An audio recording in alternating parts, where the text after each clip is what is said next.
Assalamualaikum warahmatullahi wabarakatuh.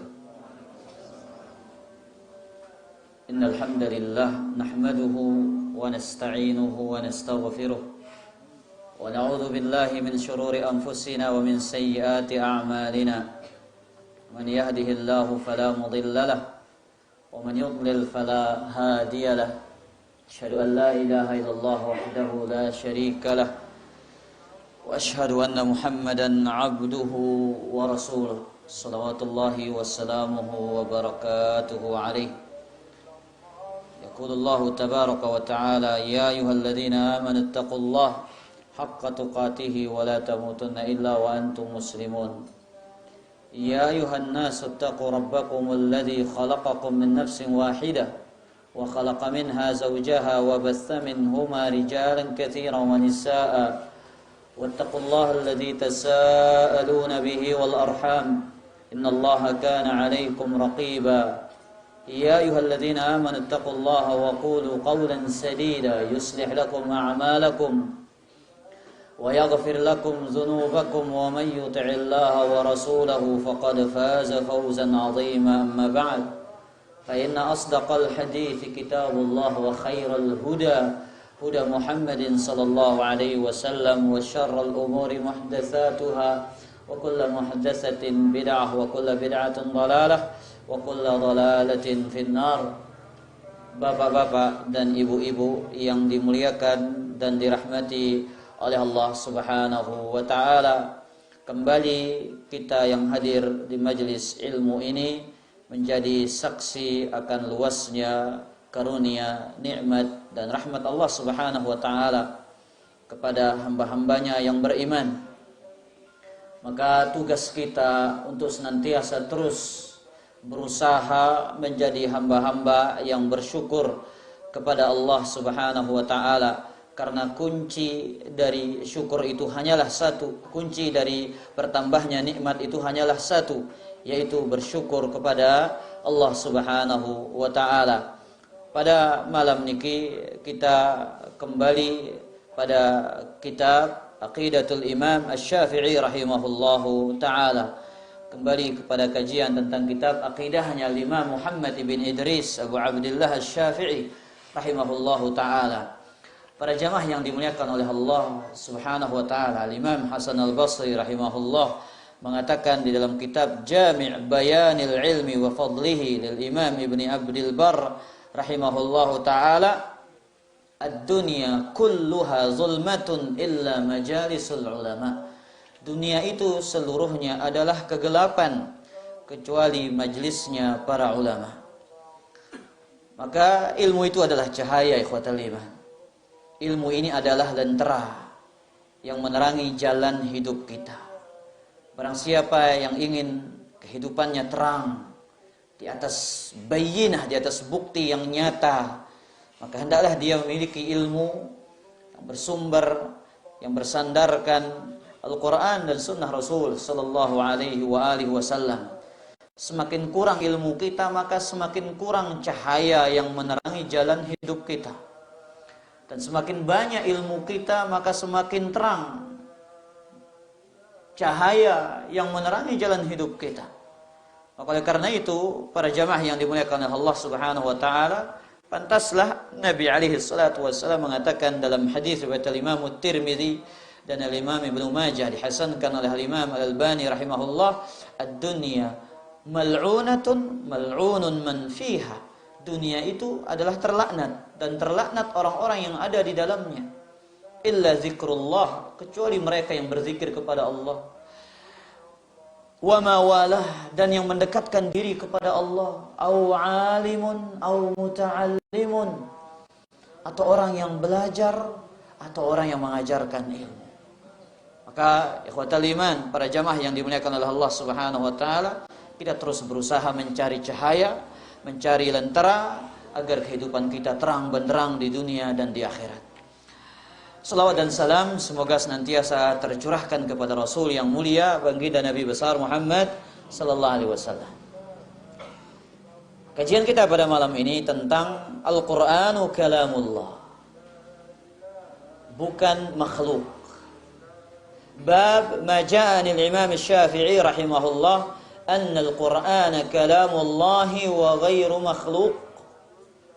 Bab ucapan-ucapan yang datang dari Al-Imam Syafi'i rahimahullah tentang bahwasanya Quran itu adalah kalamullah, bukanlah makhluk. Baik para jamaah yang dimuliakan oleh Allah. Pertanyaan, apa itu definisi Al-Quran? Apa itu Quran? Kan kita sering dengar tiap hari Quran. Selama kita udah berapa tahun umur kita, apa arti Quran? Al-Quran dari sisi bahasa dan dari sisi istilah syariat. Secara bahasa dulu para jamaah, biar ini interaktif. Mana ketua pengajian dulu ini? Ketua pengajian La ilaha illallah, markir. Cocok, tidak tahu mau bareh ilmu nih ya. Taib wakilnya, mana wakilnya? Pak Saiful. Apa itu Quran Pak Saiful? Abu Zain?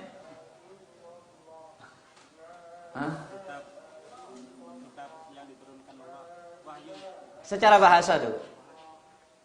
Ada yang tahu? Pak Munawir?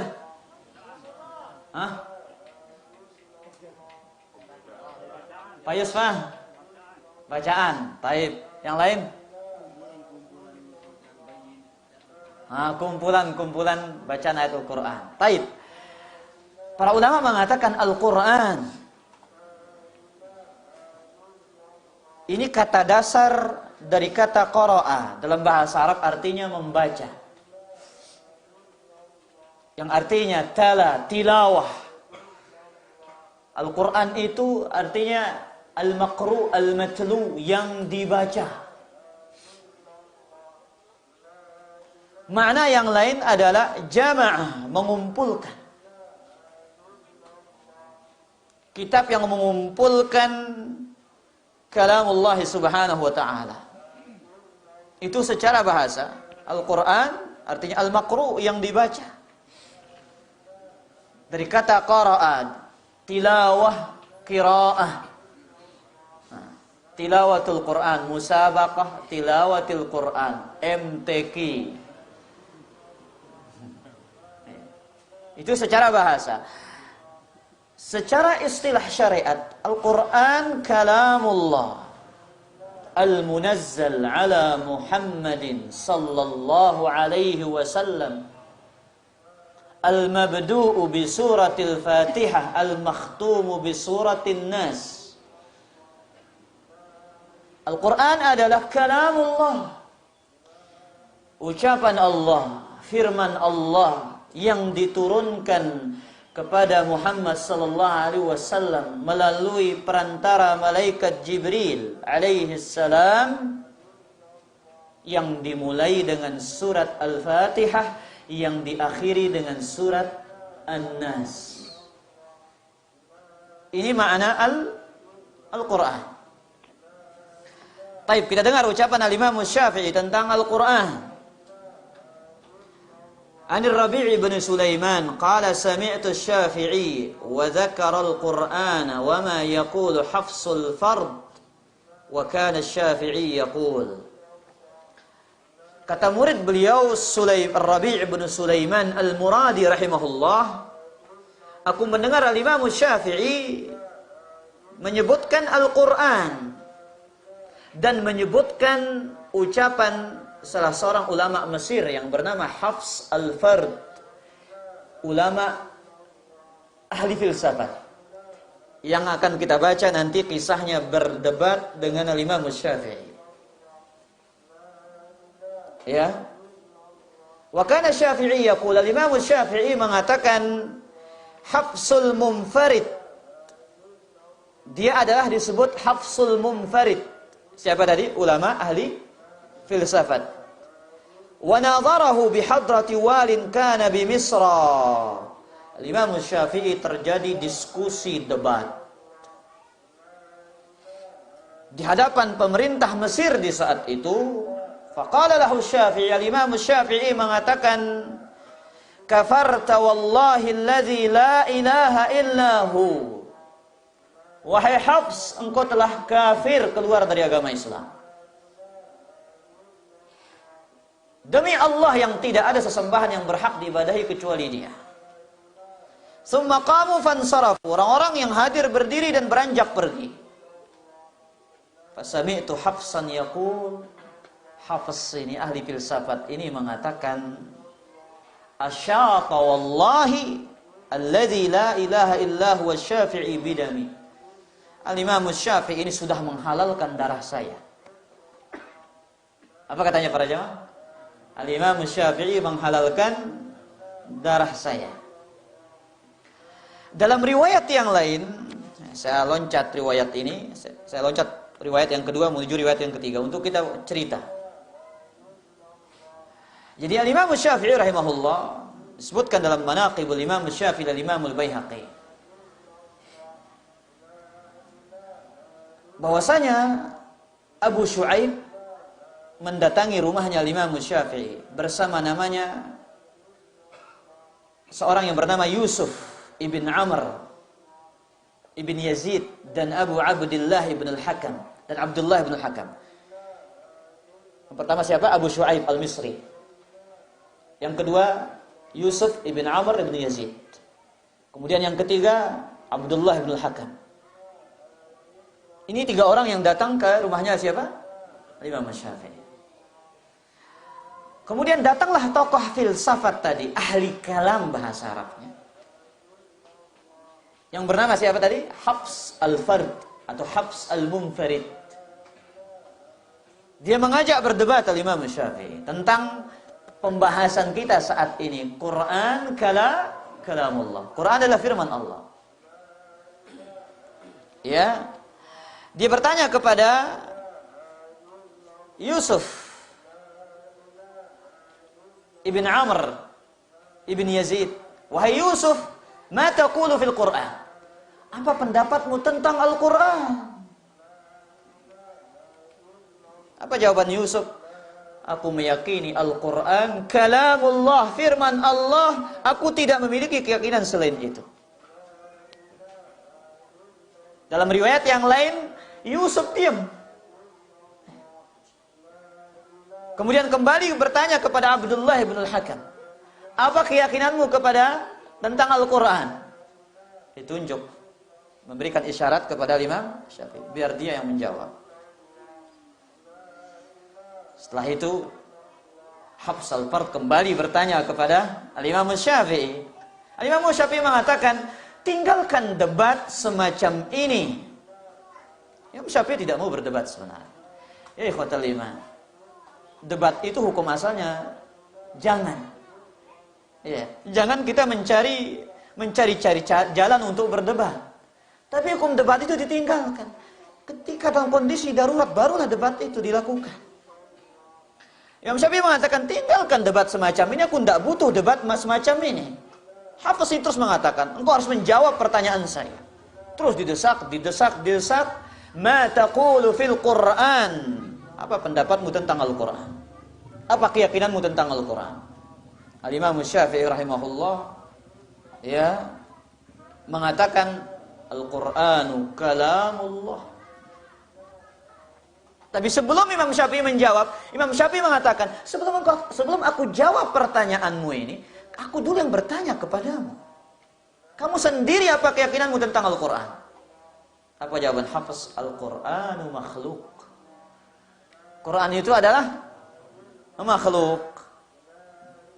Imam Syafi'i kembali mengatakan, min aina laka dzalik? Dari mana engkau mengatakan seperti itu? Ya. Intinya Quran makhluk. Aku berpendapat Quran makhluk. Akhirnya apa yang terjadi? Ikhwatal iman, Imam Syafi'i menjawab dengan mengatakan, aku berpendapat Qur'anu kalamullah ghairu makhluk, dan engkau telah kafir. Imam Syafi'i mengkafirkan Hafs al-Fard.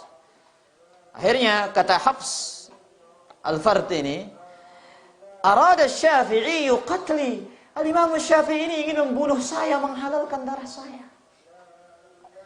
Yang menegakkan hujjah ini siapa para jamaah? Al-Imam Syafi'i. Jangan antum samakan diri antum dengan Al-Imam Syafi'i. Jangan kita samakan diri kita dengan Al-Imam Syafi'i. Ketika bertemu dengan mengatakan, apa pendapatmu tentang Quran? Quran kalamullah, makhluk, ente kafir. Soalnya tadi malam saya dengar kajiannya Ustaz, Imam Syafi'i mengkafirkan orang yang mengatakan seperti ini. Imam Syafi'i tahu hukum ikhwatal iman, faqih, alim, muhaddis.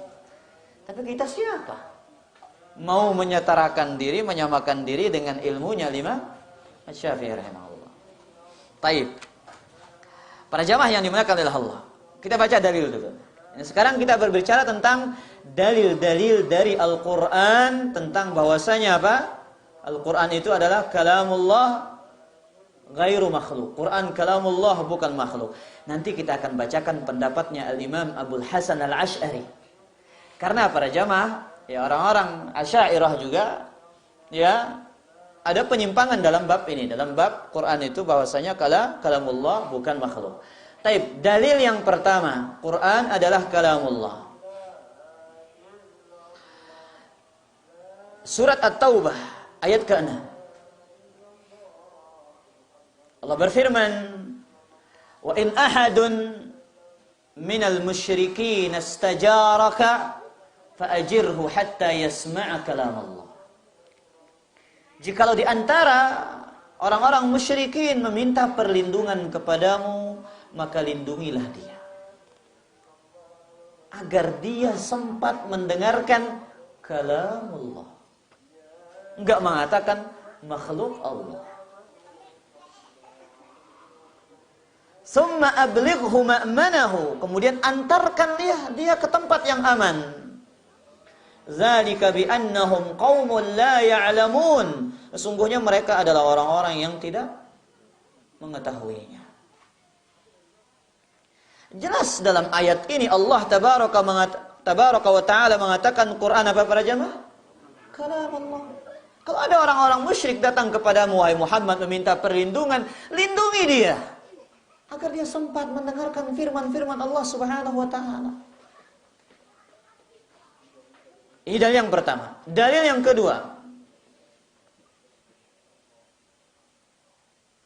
Ya. Dalil yang kedua. Surat Al-A'raf ayat ke-54. Allah berfirman, "Ala lahul khalqu wal amr." Ingatlah, menciptakan dan memerintah hanyalah hak Allah Subhanahu wa taala. Paham antum ini para jamaah? Ingatlah, menciptakan, urusan menciptakan dan urusan memerintah itu urusan Allah. Dalam perkara ini khotal iman, dalam ayat ini afwan, Allah membedakan dua perkara, menciptakan dan memerintahkan. Al-Quran itu adalah bagian dari perintah yang bersumber dari ilmu Allah Subhanahu wa taala. Makanya Imam Ahmad ketika berdialog dengan ulama-ulama ahli kalam, Ibnu Abi Duat, nanti kita akan baca kisahnya yang panjang. Ya. Imam Ahmad berdalil dengan dalil ini, "Alalahul khalqu wal amr." Ketahuilah, milik Allah lah urusan penciptaan dan urusan memerintahkan. Dalam ayat ini Allah membedakan antara penciptaan dan perintah. Jelas, makanya itu menunjukkan Quran itu bukan makhluk, karena dia bagian dari perintah Allah Subhanahu wa taala. Baik, dalil yang keberapa? Ketiga. Dalil yang ketiga.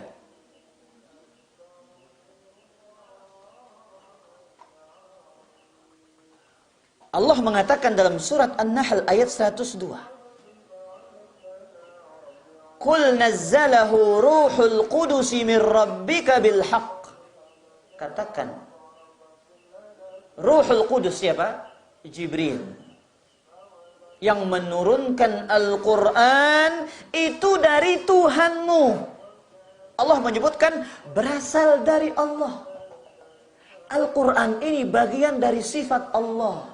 Sifat kalam, sifat berbicara, yang menunjukkan bahwasanya kalau kita mengatakan Quran makhluk, berarti sifat Allah itu apa? Makhluk. Paham para jamaah? Ini pembahasan klasik, pembahasan dulu. Tapi pembahasannya agak rumit para jamaah. Intinya kak, jamak-jamak be, sok teyakinin Quran kalamullah bukan makhluk. Ya, tahu lagu sok tahu dalil saya dua kak. Ya, jangan kita beragama ikut-ikutan. Nah, dalilnya surat At-Taubah. Ayat keberapa? Ayat ke-6. Wah, jari wah baca nabe. Ya pahaminku ini. Tapi ada ayat yang mengatakan begini dan begini. Kasih syubhat. Aba baca nabi dan dia kumilih aku mana? Nah, mudah para jamaah. Jadi katakanlah Ruhul Qudus, malaikat Jibril yang menurunkan Al-Quran dari Tuhanmu. Dari Tuhanmu. Dengan kebenaran. Liyuthabbital ladzina amanu wa hudan wa bisyra lil mu'minin. Untuk mengokohkan orang-orang yang beriman. Petunjuk dan kabar gembira bagi kaum muslimin. Para jamaah, mempelajari Al-Quran salah satu wasilah untuk mengokohkan hati di atas kebaikan. Allah katakan liyusabbital ladzina amanu. Itu tujuan kita belajar ini, menuntut ilmu ini, untuk menguatkan hati, menguatkan jiwa. Semakin kokoh ilmu, semakin kuat benteng dan tameng kita. Semakin sedikit dan kurangnya ilmu agama, semakin rapuh dan semakin lemah benteng dan tameng kita. Dia petunjuk dan kabar gembira bagi orang-orang yang beriman. Ini beberapa dalil ya yang menunjukkan bahwasanya Quran itu adalah apa? Kalamullah ghairu makhluk.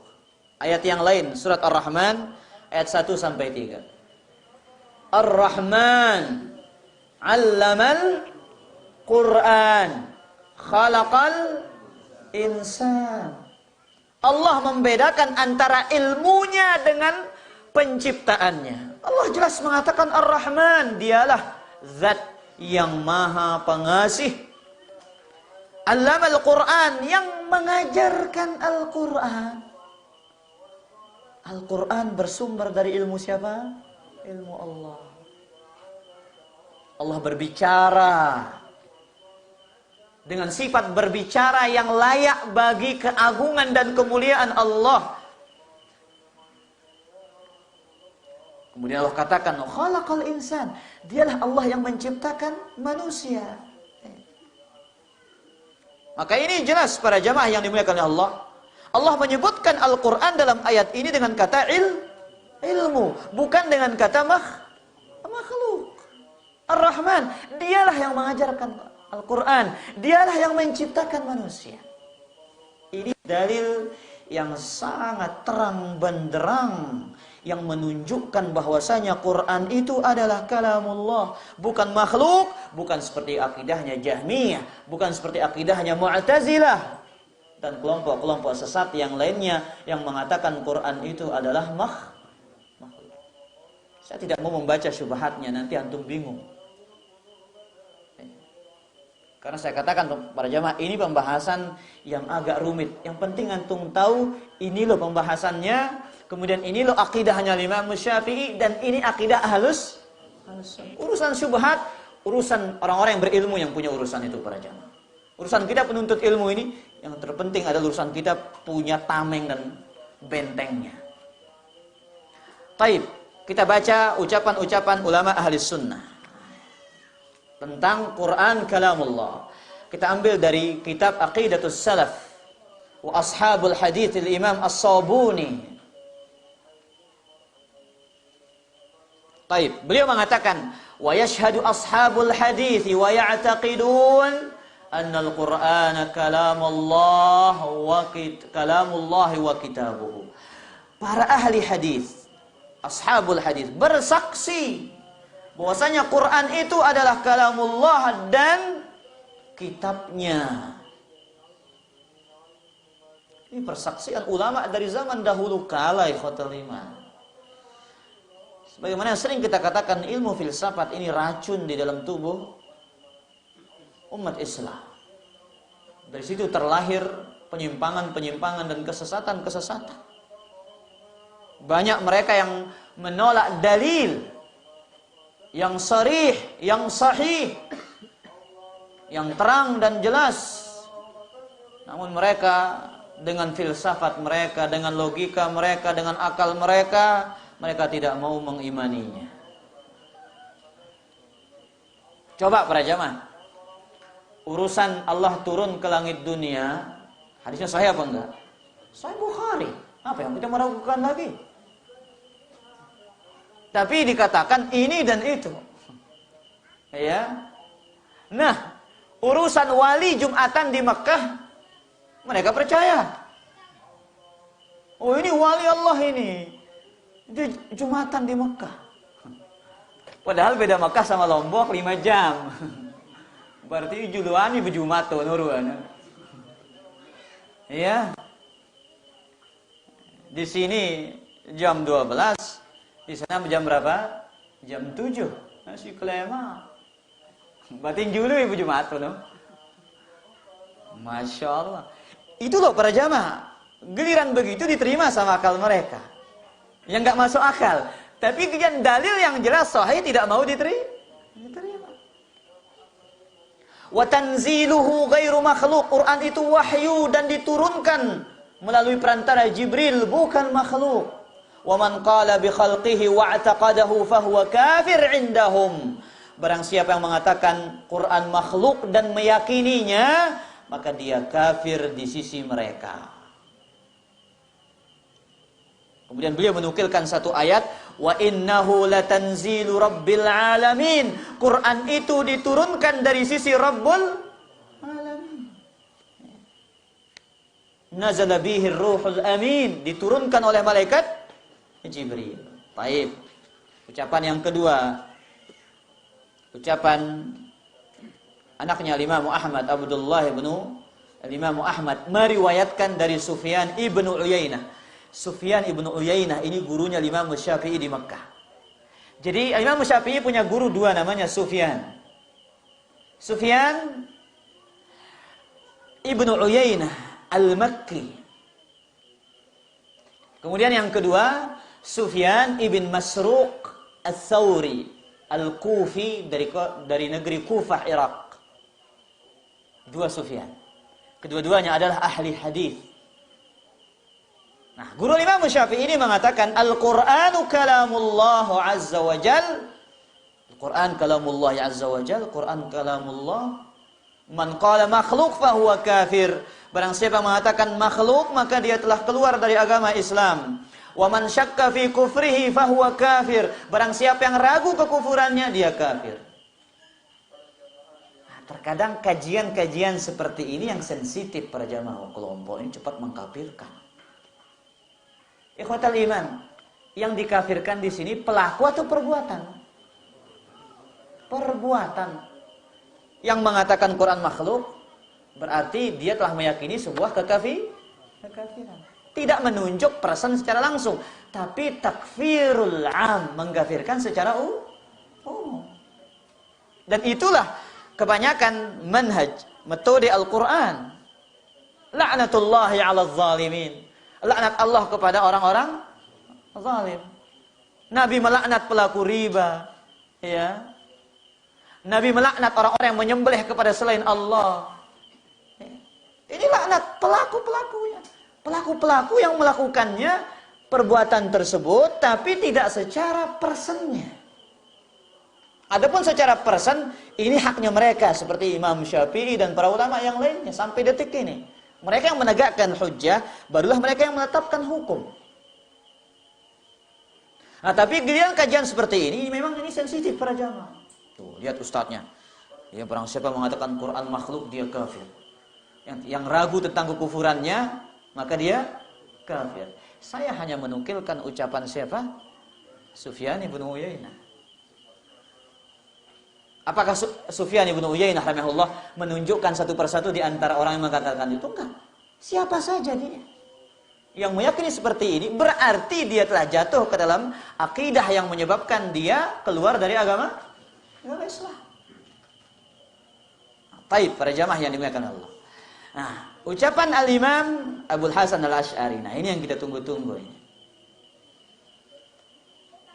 Apa kata beliau dalam kitab Al-Ibanah? Jadi orang-orang Asy'ari ini kalau disuruh baca kitab ini enggak mau mereka. Ini kitab ini banyak alasan, banyak dirubah oleh orang-orang Wahabi katanya. Kitab ini yang banyak menyebutkan rujuknya Al-Imam Abul Hasan Al-Asy'ari kepada manhajus salaf.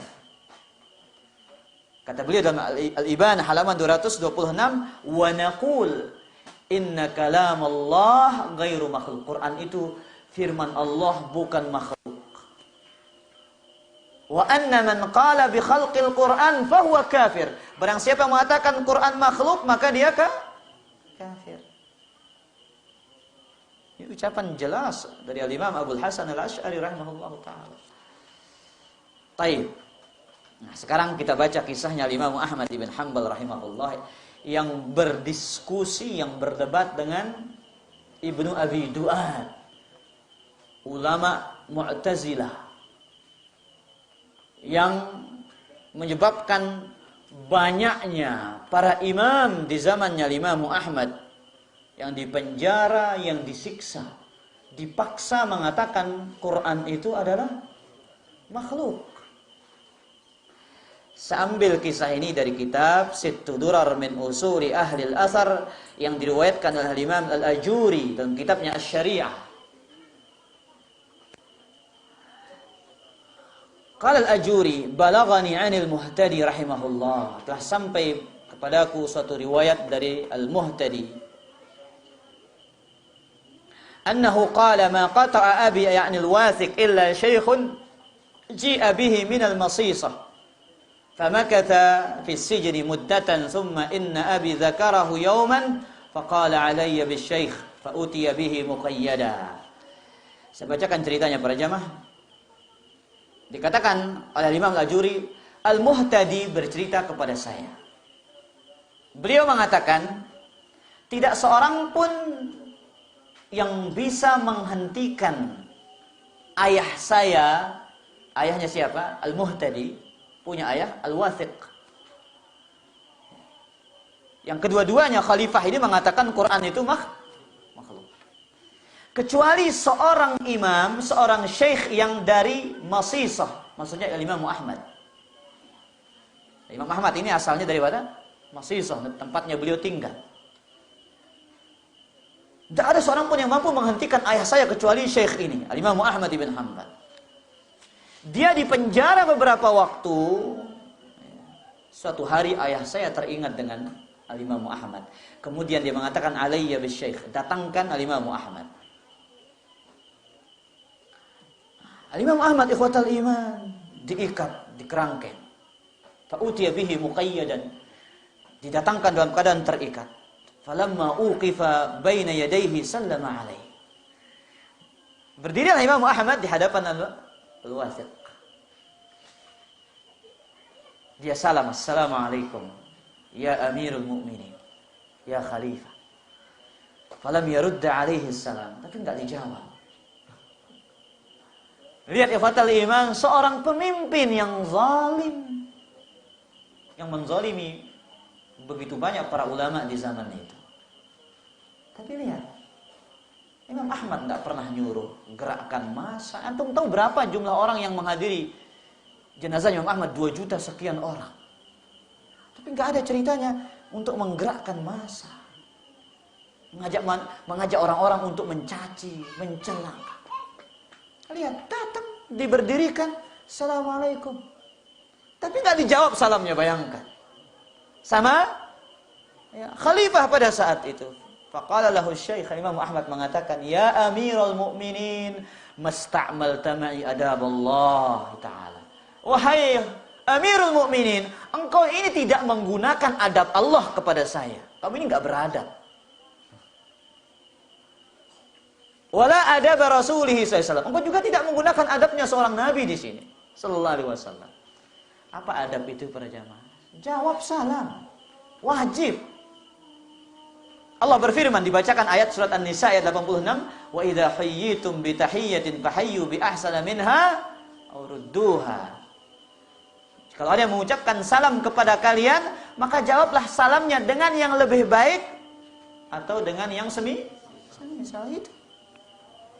Wa amara Nabi sallallahu alaihi wasallam. Bukankah Nabi memerintahkan Anda untuk menjawab salam? Akhirnya, faqal wa alaikassalam. Dijawab oleh para jamaah. Wa alaikassalam. Summa qala li ibni Abi Du'ad. Khalifah mengatakan kepada ini ulama seniornya Mu'tazilah yang berdiskusi, berdialog dengan Imam Muhammad. Salhu. Tanya Imam Ahmad. Apa jawabannya? Imam Ahmad, la. Amirul Mukminin, ana mahbusun muqayyad. Saya dipenjara, diikat. Usalli fil habsi bitayammum. Saya salat di penjara dalam keadaan tayammum. Ya, ikhwatal iman. Beratnya ujian dari Imam Ahmad bin Hanbal rahimahullah. Muni'tul ma', aku tidak dikasih air.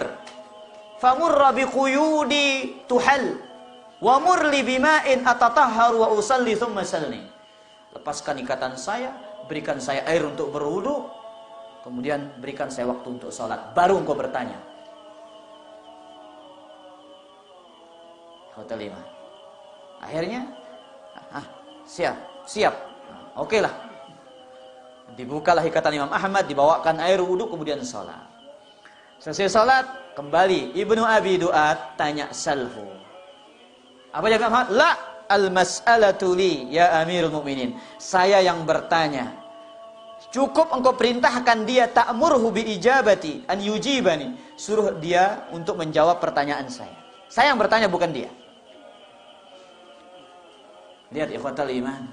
Ini jawaban pertanyaan pamungkas yang membuat ulama ini mati kutu.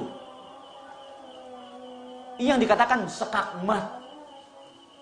Ya, ini mati kutu ikhwatal iman. Ini ahli kalam ini. Yang dilawan ini ahli filosof. Faqala akhbirni an hadzal amri alladhi tad'u an-nasa ilaih. Asyai'un da'a ilaihi Rasulullah sallallahu alaihi wasallam? Tolong, wahai Ibnu Abi Du'ad, kabarkan kepada saya akidah yang engkau dakwahkan kepada manusia saat ini, yaitu mengatakan Quran makhluk. Apakah Nabi sallallahu alaihi wasallam pernah mengajak manusia di zamannya kepada dakwah ini? Apakah Nabi pernah mengajak manusia kepada keyakinan ini di zamannya? Qala la, enggak. Dipertanyakan kembali. Fa syai'un da'a ilaihi Abu Bakrin As-Siddiq ba'dahu? Apakah keyakinan ini juga didakwahkan oleh Abu Bakar As-Siddiq? Qala la, tidak. Fa syai'un da'a ilaihi Umar bin Khattab ba'dahuma? Apakah keyakinan ini pernah didakwahkan oleh Umar bin Khattab yang datang setelah Nabi dan Abu Bakar As-Siddiq? Tidak. Subhanallah. Kembali ditanya, apakah keyakinan ini pernah diserukan kepada manusia oleh Utsman bin Affan? Qala la, jawabannya tidak. Begitu juga dengan Ali bin Abi Thalib? Tidak. Subhanallah. Lihat ya fatal iman.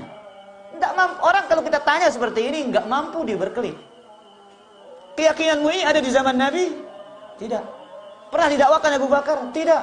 Umar? Tidak. Utsman? Tidak. Sekak lagi. Fasyai'un lam yad'u Rasul sallallahu alaihi wasallam wala Abu Bakr wala Umar wala Utsman wala Ali tad'u anta an-nasa ilai. Suatu keyakinan yang tidak pernah didakwahkan oleh Nabi SAW, Abu Bakar, Umar, Utsman, Ali radhiyallahu anhum, kok engkau ini berani sekali mengajak manusia kepadanya? Siapa kamu? Lihat, siapa kamu? Laisa yakhlu an taqul, engkau ini tidak punya kecuali dua pilihan. Alimuhu au jahiluh. Engkau katakan, apakah mereka tahu tentang urusan ini ataukah mereka tidak tahu tentang urusan ini? Silahkan kau katakan, apakah Nabi dan para sahabatnya tahu atau tidak? Ataukah engkau mengatakan mereka tidak tahu? Engkau ini punya dua pilihan sekarang. Fa in qulta alimuhu wa sakatu anhu.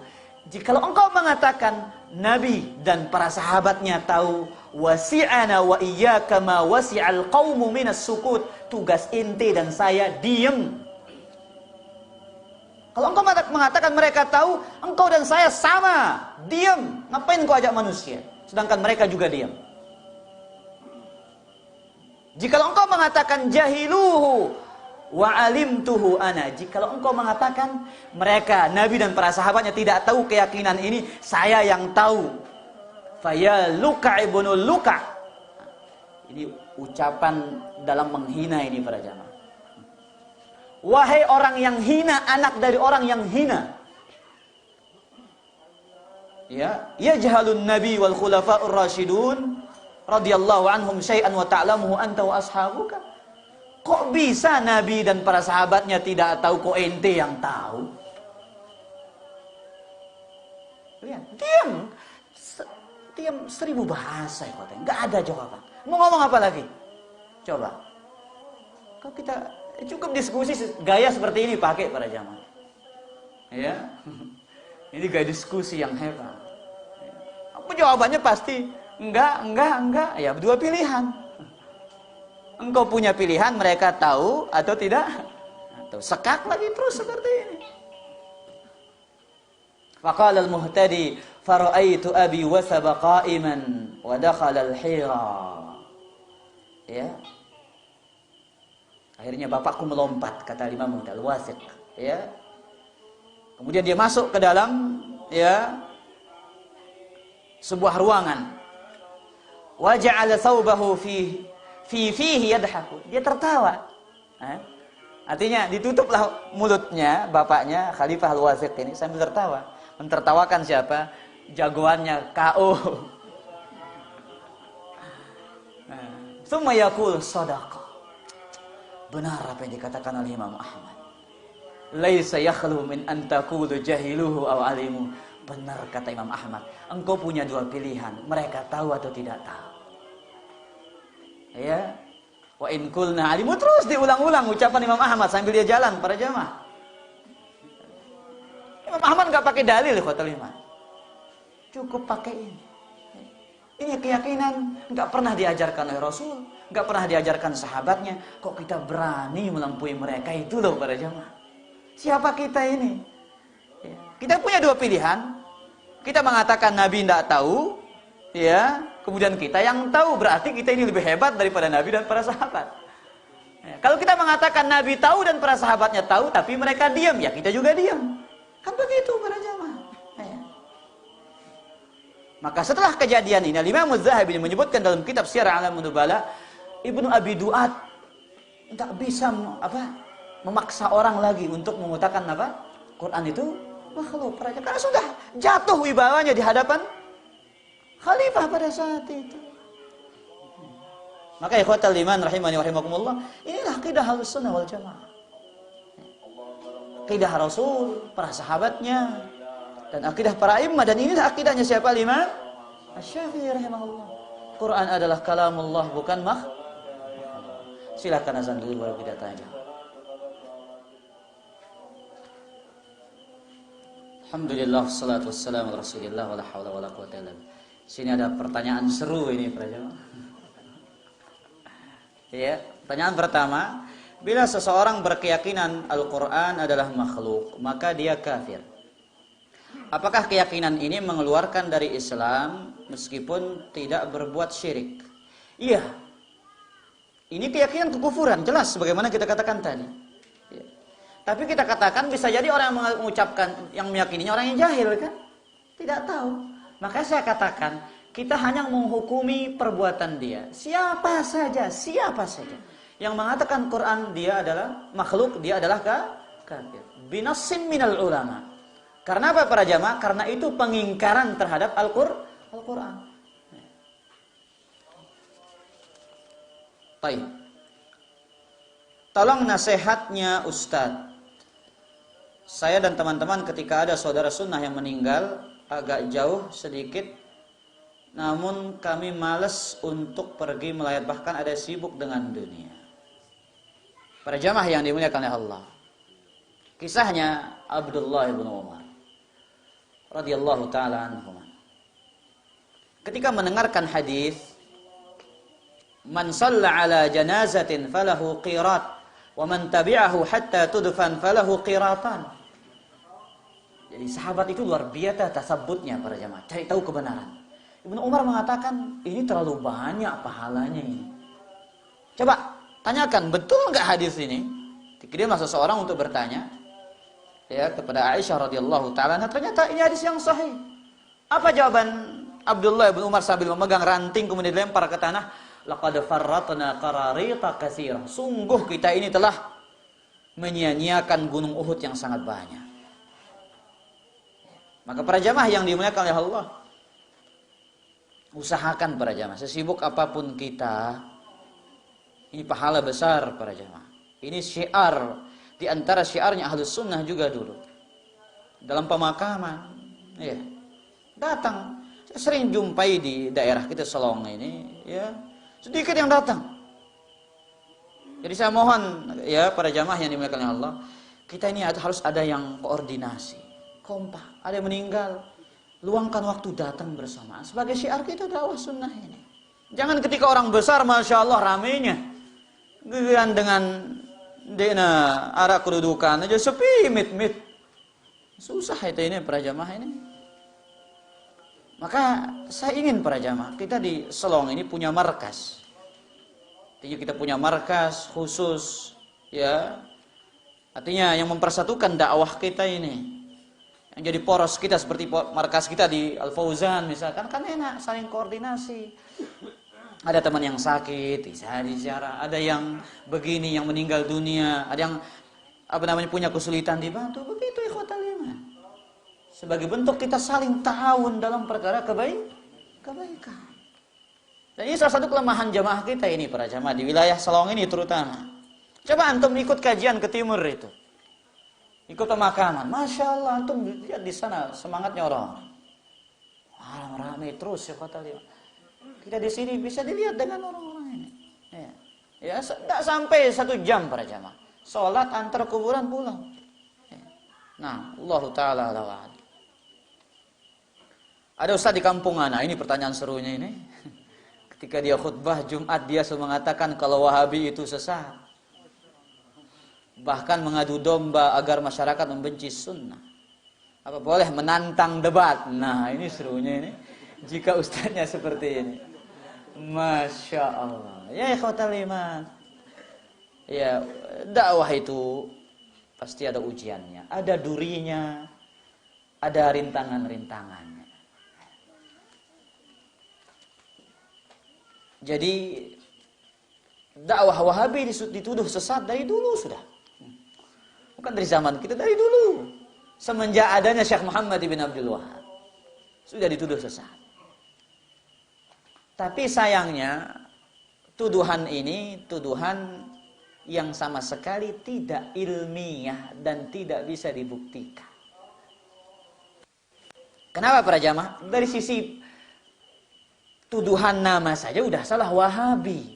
Wahabi ini tuduhan kepada Abdul Wahab ibn Rustum yang ada di daerah Maroko sana, yang punya pemahaman Khawarij pada abad ketiga Hijriyah kalau tidak salah. Sebutkan Imam Al-Maqrizi dalam kitabnya Al-Khutat. Ya. Tapi disematkan kepada pengikutnya Syekh Muhammad ibn Abdul Wahab. Seharusnya dia Muhammadi, bukan Wahabi, karena nama bapaknya Abdul Wahab. Tapi dakwah ini ikhwatal iman, sebagaimana antum yang lihat qala Allah, qala Rasul, qala ulama, qala sahabat. Hanya sebatas itu. Tidak ada lain. Dakwahnya tidak pernah menghukumi organisasi, enggak pernah menghukumi kelompok-kelompok tertentu, enggak. Dakwah ini hanya menyampaikan risalah Islam, sunnah Rasul, dan apa yang telah dijelaskan oleh para sahabat sallallahu alaihi wasallam radhiyallahu anhu. Hanya itu saja. Kita nggak pernah menghukum. Yang kita hukumi hanyalah penyimpangan-penyimpangan, ya, amalan-amalan yang bertentangan dengan sunnah Nabi. Hanya itu yang kita hukumi. Itu yang kita jelaskan. Urusan tersinggung dan tersinggung itu urusan Allah. Mereka terima, alhamdulillah. Dan kita selalu menghormati para jamaah. Silahkan mereka lakukan apa yang mereka yakini. Kalau mereka meyakini itu kebenaran, kita nggak pernah memaksa untuk mengikuti kita, ya apa enggak? Karena prinsip dalam agama ini, la ikraha fiddin, nggak ada paksaan, ikhwatal iman. Mereka terima, alhamdulillah. Mereka nggak terima, alhamdulillah. Kalau mereka nggak senang, ya silahkan bantah secara ilmiah. Kan begitu. Ya. Bantah secara ilmiah. Ustadz itu salah, ini dalil yang benar. Ini Al-Quran, ini ucapan ulama. Begitu. Bukan malah memberikan tuduhan-tuduhan yang nggak benar. Ya. Karena kalau Anda fitnah sunnah Rasul, berarti Anda berhadapan dengan Nabi alaihi salatu wassalam. Anda memfitnah Nabi alaihi salatu wassalam. Dakwah ini dari zaman dulu dituduh pemecah belah, mengadu domba, dan yang lainnya, ikhwatal iman. Ya ikhwatal iman, dakwah ini nggak pernah mengadu domba. Cuman iya, terkadang orang yang bersaudara itu saling tidak sapa gara-gara dakwah ini. Kenapa? Beda pemahaman. Dari zaman dulu Nabi saja banyak yang bapak dengan anaknya, ibu dengan anaknya saling tidak tegur sapa gara-gara beda keyakinan, ikhwatal iman. Kemudian serta merta kita mengatakan dakwah ini yang memecah belah umat, enggak boleh. Ikhwatal iman, sunnah itu pasti membawa kepada persatuan. Sunnah membawa persatuan, jelas dengan teks hadis.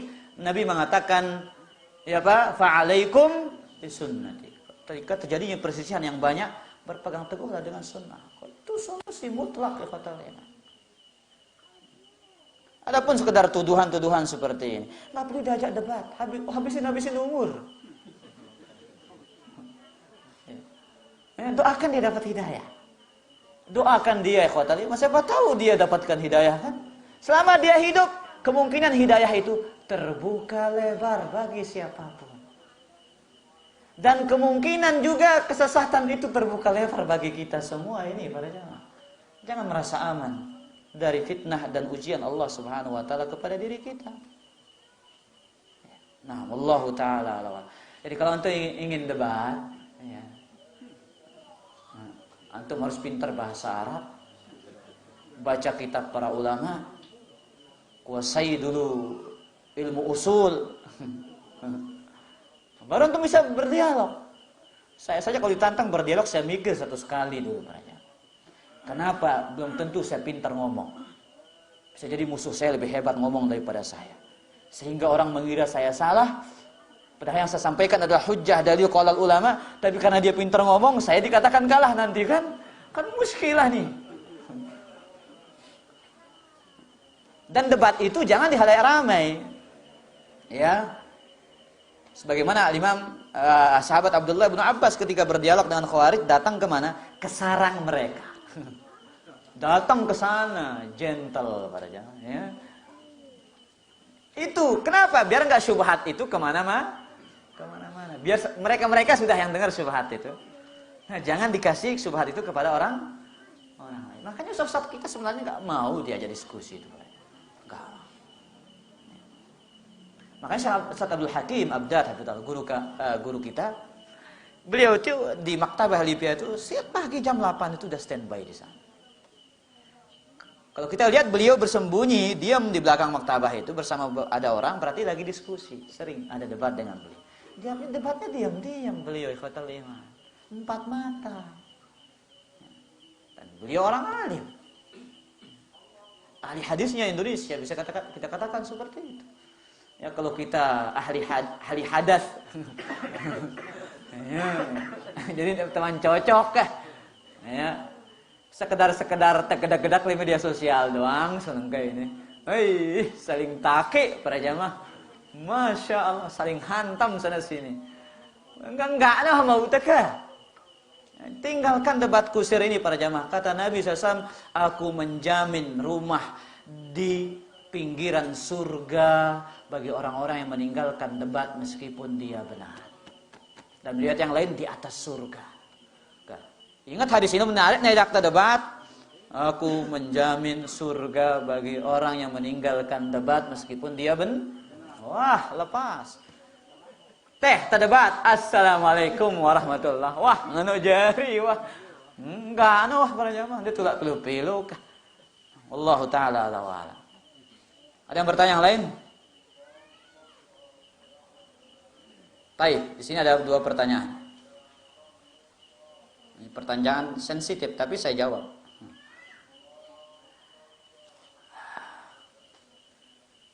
Apakah benar membaca surat Al-Fatihah sebagai penutup doa untuk orang tua maupun keluarga termasuk perkara bid'ah? Dan apakah bacaan Al-Fatihah tersebut akan sampai untuk si mayit? Jazakumullah khairan. Fatwanya Syekh Muhammad bin Shalih Al-Utsaimin ini termasuk perkara bid'ah. Kenapa? Karena tidak pernah datang dalil dari Nabi SAW, terlebih ini diyakini sebagai ibadah. Tapi kalau ada yang mengerjakannya dengan dalil, silahkan kerjakan dengan dalil. Tapi kami mengatakan ini perkara yang tidak ada tuntunannya dari Nabi SAW dan para sahabatnya. Anda yang mengerjakannya akan dimintai pertanggungjawaban, dan kami yang tidak mengerjakannya juga akan dimintai pertanggungjawaban. Bekah ya pada gawe mesa-mesa lagu laun siap-siap menteng tanggung jawab.